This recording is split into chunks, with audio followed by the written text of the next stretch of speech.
Hey Phantomaniacs, welcome to the newest unboxing here on the Needless Things YouTube channel. Today we are looking at Rattlor of the Snake Men. Beautiful packaging, Snake Men at the top. I've talked about it a couple of times now, I'm not going to belabor that, but I love that they're changing up the design as they have done in the past with other Masters lines. The back, we've got this great art of Rattlor taking on Snake Armor He-Man, who will be getting a review very soon here on the channel. We've got Snake Mountain up there in the background.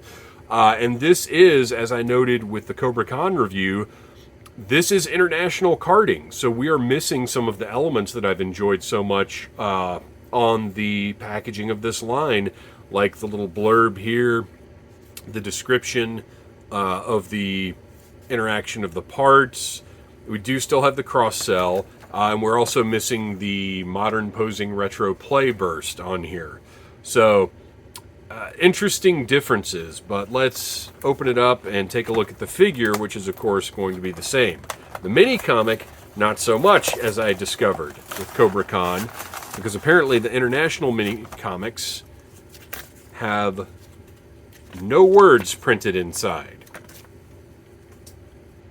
And the line art that describes the interchangeable parts of the figure is in many, many different languages rather than just English.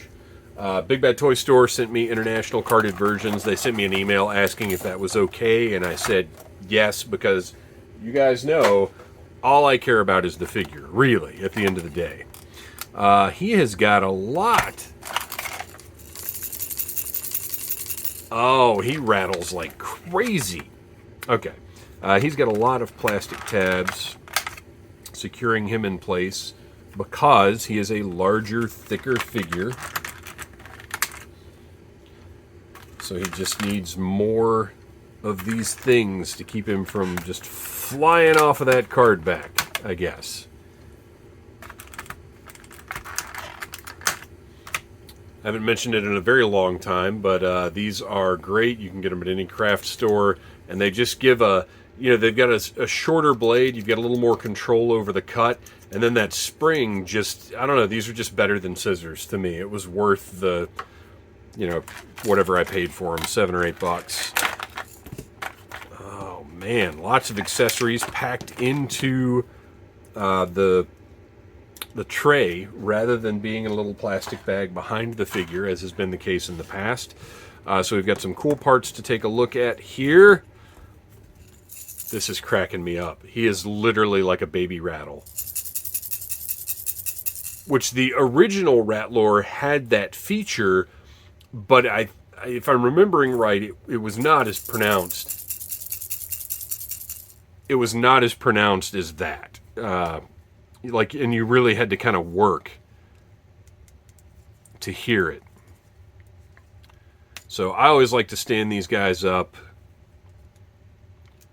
You can see the paint didn't quite make it into those ankle joints, and you know what? On a line like this, I'm not going to complain about that. And once he's standing, it's really barely even noticeable. But speaking of the paint, look at how bright and colorful and appealing Rattlor is.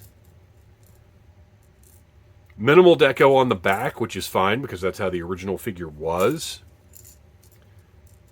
Love those eyes just kind of looking straight up. That big, it's very terrifying. The Snake Men always creeped me out, and if I'm being honest, still do. He's got a large, unique torso. And he's got his tail that plugs right into his back there.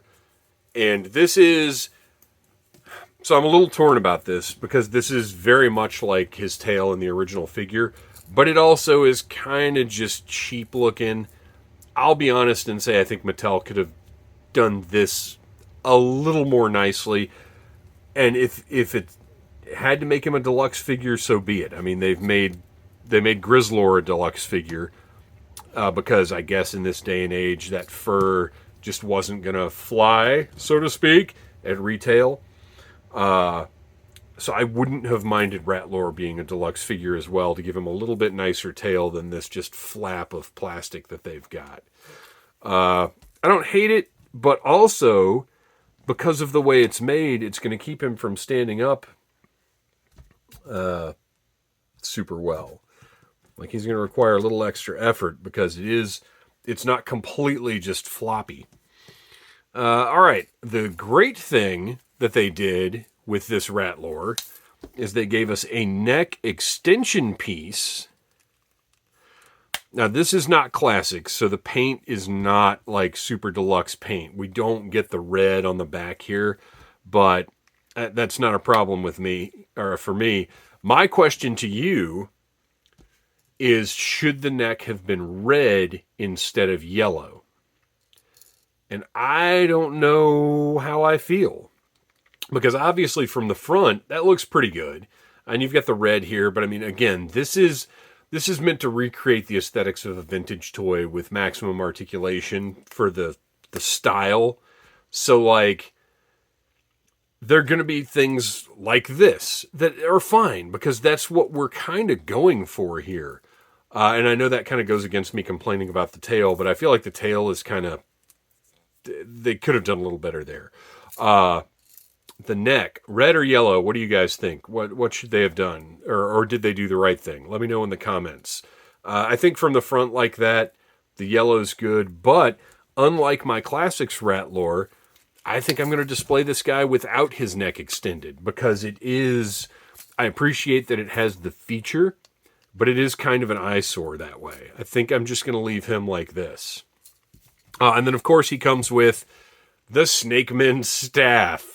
Kind of just the lamest accessory ever made in Masters of the Universe, but a necessity. I mean, you gotta have it with your Snake Men. So there it is. And there is Rattlor. The colors are beautiful. The only real, the neck I'm good with. The only real complaint I have is the tail is a little weak. But other than that, I mean, this guy's great. He's going to look awesome on the shelf. And he lives up to his name. How great is that? Thanks for watching, you guys. Please like, subscribe, share, and keep things rattly. Remember to snake, rattle, and roll. Smash that like button if you like Needless Things.